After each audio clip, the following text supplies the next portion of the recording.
पृथु जी के अंदर भगवान का आवेश था, और जब वो आवेश समाप्त हो गया तो श्री पृथु जी महाराज भगवान के परम भक्त, इन्होंने यज्ञ के द्वारा भगवान की आराधना की। राजाओं का यही धर्म है कि यज्ञ के द्वारा भगवान की आराधना करें, क्योंकि उनको भगवान ने सामर्थ्य दिया है। साधारण व्यक्ति तो जप तप करे, माला जपे, व्रत करे, पूजा करे, और राजा लोग बोले राजा को भगवान ने सब कुछ दिया है, संपत्ति है, वैभव है, वो बड़े बड़े यज्ञ करे और यज्ञ के द्वारा यज्ञ पुरुष की आराधना करे। तो महाराज पृथु ने संकल्प किया, मैं 100 अश्वमेध यज्ञ करूंगा, और 100 अश्वमेध यज्ञ करने वाला ही इंद्र पद को प्राप्त करता है। जो 100 अश्वमेध यज्ञ पूर्ण कर लेता है उसी को इंद्र का पद प्राप्त होता है, वो स्वर्ग का राजा बनता है। महाराज पृथु ने जब यज्ञ प्रारंभ किया, 99 अश्वमेध यज्ञ इनके हो गए। अंतिम 100वां अश्वमेध यज्ञ जब प्रारंभ हुआ तो इंद्र को घबराहट हो गई, अब तो मेरा पद चला जाए। 100 यज्ञ होते ही ये मेरे स्वर्ग के इंद्र पद के अधिकारी हो जाएंगे, मेरा पद चला जाएगा। तो इंद्र ने क्या किया? बोले इंद्र ने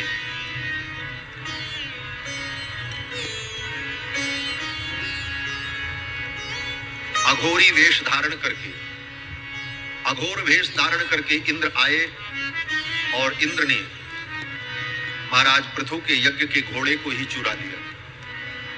अश्वमेध यज्ञ का जो घोड़ा था उसको उठा ले गए। अश्वमेध यज्ञ का जो घोड़ा होता है उसी घोड़े के द्वारा ही पूर्णाहुति होती है, अगर वो चला गया तो पूर्णाहुति नहीं हो सकती। उस अश्व के एक एक अंगों को निकाल करके यज्ञ कुंड में हवन कर दिया जाता है। उस अश्व के द्वारा ही यज्ञ समाप्त होता है, संपूर्ण होता है। अश्व को ही लेकर के इंद्र चले गए। अब तो महाराज पृथु कहां जाएं? जजमान तो कहीं जा नहीं सकता। तो महाराज पृथु ने अपने पुत्रों से कहा, जाओ अश्व को ढूंढ करके लाओ। तो महाराज पृथु के जो पुत्र थे उन लोगों ने जाकर के इंद्र से उस अश्व को छुड़ाया, लेकर के आए। उनका नाम विजिताश्व हुआ है। अश्व को जीत करके ले आए। दोबारा फिर जब यज्ञ की प्रक्रिया प्रारंभ हुई तो इंद्र ने फिर से इस बार घोड़े को उसकी रस्सी के सहित, उसके खूंटे के सहित, बंधन के सहित ही गायब कर दिया अपनी माया के द्वारा। तब पृथु भगवान को बहुत क्रोध आया। पृथु भगवान ने कहा, अब घोड़े को छुड़ाने के लिए कोई नहीं जाएगा। पृथु भगवान ने कहा, वो यज्ञ किया जाए जिस यज्ञ के द्वारा इंद्र का वध हो जाए। इंद्र की ही आहुति दे दी जाए घोड़े के सहित। अब ब्राह्मणों ने, ऋषियों ने जब मंत्र का उच्चारण प्रारंभ किया तो इंद्र का सिंहासन डोल गया।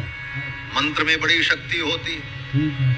दैवाधीनम जगत सर्वम मंत्राधीनं च देवता।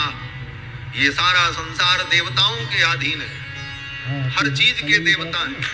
वनस्पति के देवता अलग हैं, धरती के देवता अलग हैं, आकाश के देवता अलग हैं, जल के देवता हैं, स्थल के देवता हैं,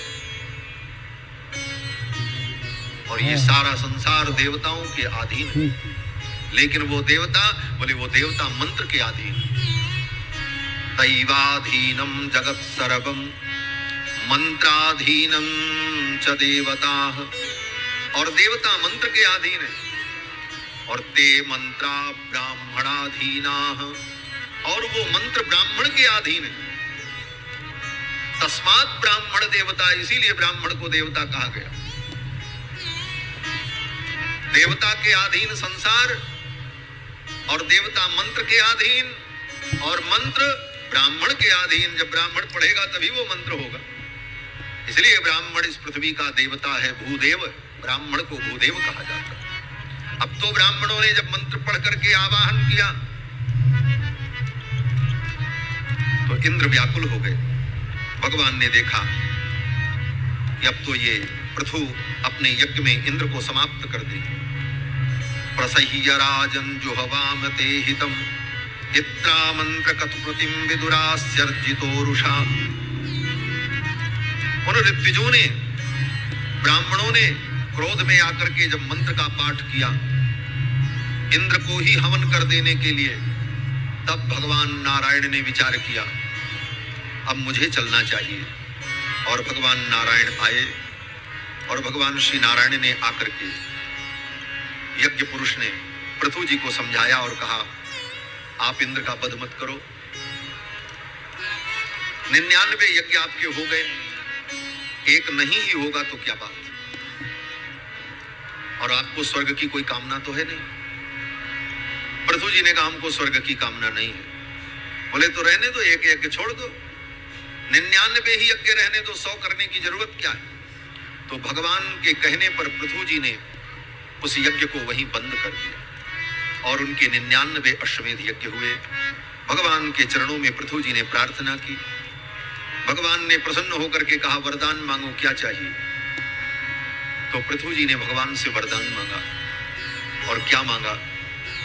पृथु जी ने भगवान से यही वरदान मांगा, हे प्रभु मेरे कानों में 10,000 कान की शक्ति आ जाए। बोलो श्री सीतारामचंद्र भगवान की जय। श्री पृथु जी ने भगवान से यही वरदान मांगा, मेरे कानों में 10,000 कान की शक्ति आ जाए। भगवान को भी बड़ा आश्चर्य हुआ, ऐसा भक्त मैंने कभी नहीं देखा। दुनिया के जितने भक्त हैं वो घर मांगते हैं, मकान मांगते हैं। यार इंडिया कितना आगे बढ़ रहा है नहीं, पर इन्वेस्ट कहाँ करूं? इंडेक्स म्यूचुअल फंड से शुरू कर, इंडिया बढ़ेगा, सेंसेक्स उठेगा और साथ में तेरा इन्वेस्टमेंट। तुझे कैसे पता? आप स्टॉक्स से सिखा दिया। वो घर मांगते हैं, मकान मांगते हैं, संपत्ति मांगते हैं, संतान मांगते हैं, लेकिन ये भक्त तो बड़ा विचित्र है, ये 10,000 कान मांगता है। 10,000 कान दे दो। भगवान ने पृथु से पूछा,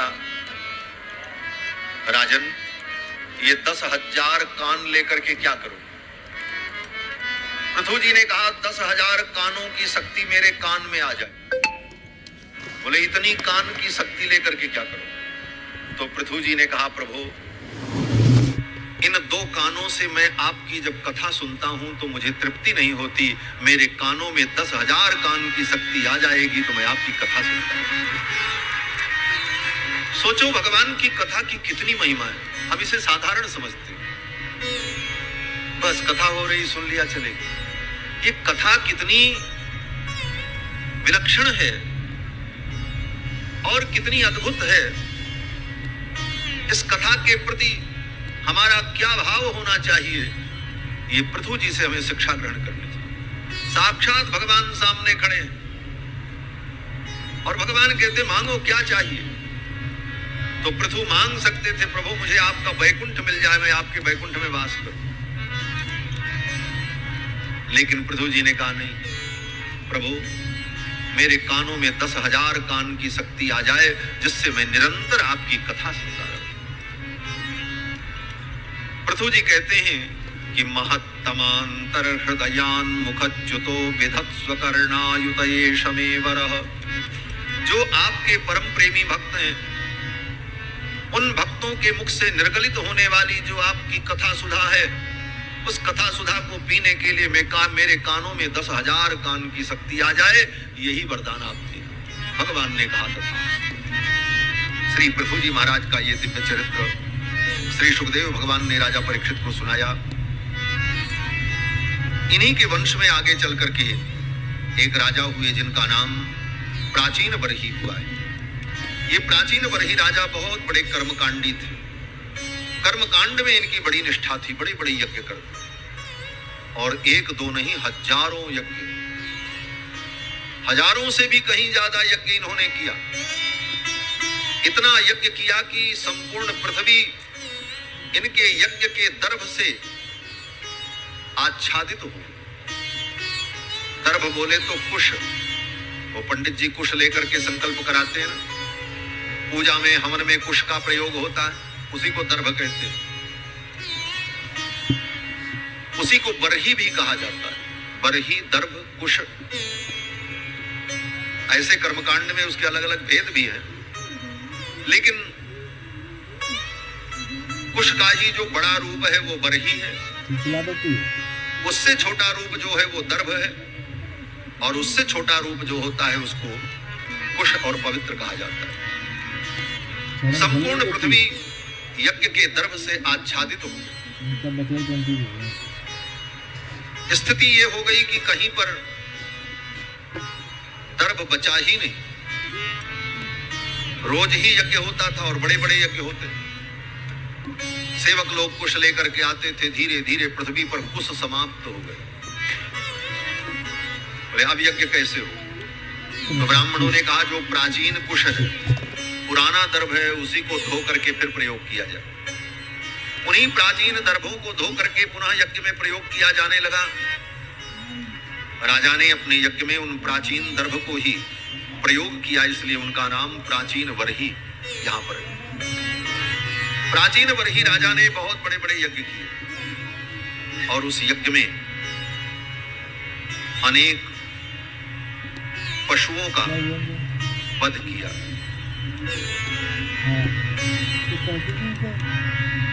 बहुत से यज्ञ ऐसे हैं जिन यज्ञों में पशु की हिंसा अनिवार्य होती है। इसको झुठलाया नहीं जा सकता।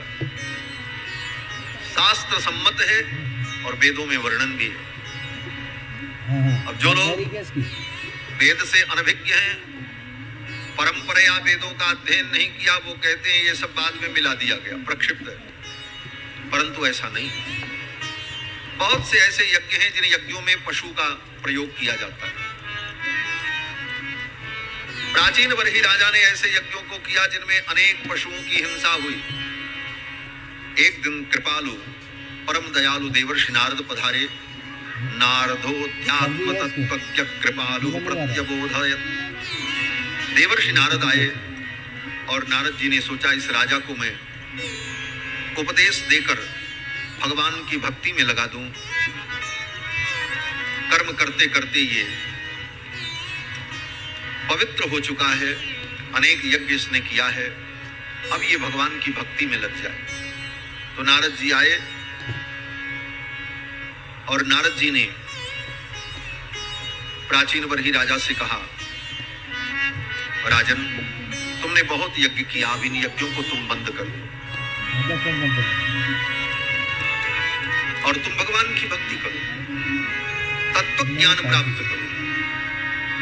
तत्व ज्ञान क्या है?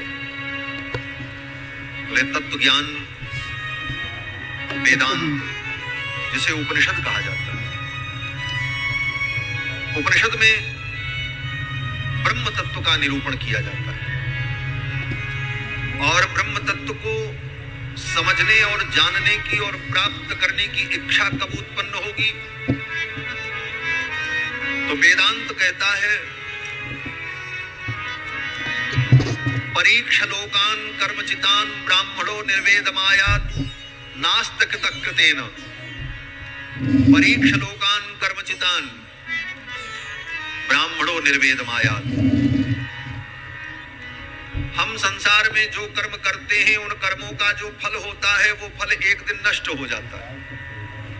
कोई भी कर्म से उत्पन्न होने वाला फल अस्थाई नहीं होता, नाशवान होता है। चाहे जो कर्म हो, आप खेती करो, खेती भी एक कर्म है और खेती कर्म किया तो अन्न उत्पन्न हुआ, लेकिन क्या वो अन्न अब सदा के लिए उत्पन्न हुआ है? ज्यादा से ज्यादा 2 वर्ष 3 वर्ष तक खाओगे, उसके बाद वो अन्न खत्म हो जाएगा, फिर खेती करना पड़ेगा। आप कर्म करो, कर्म करके धन कमाओ, लेकिन कितना भी कमाओगे वो एक दिन खत्म हो जाएगा, फिर कमाना पड़ेगा। वेद भगवान कहते हैं परीक्ष लोकान कर्मचितान। संसार की इस परिस्थिति को देख करके परीक्षण करो, विचार करो कि हमारे कर्मों के द्वारा जो कुछ हमें प्राप्त होता है वो अस्थाई नहीं होता, वो एक दिन समाप्त हो जाता है। परीक्ष लोकान कर्मचितान।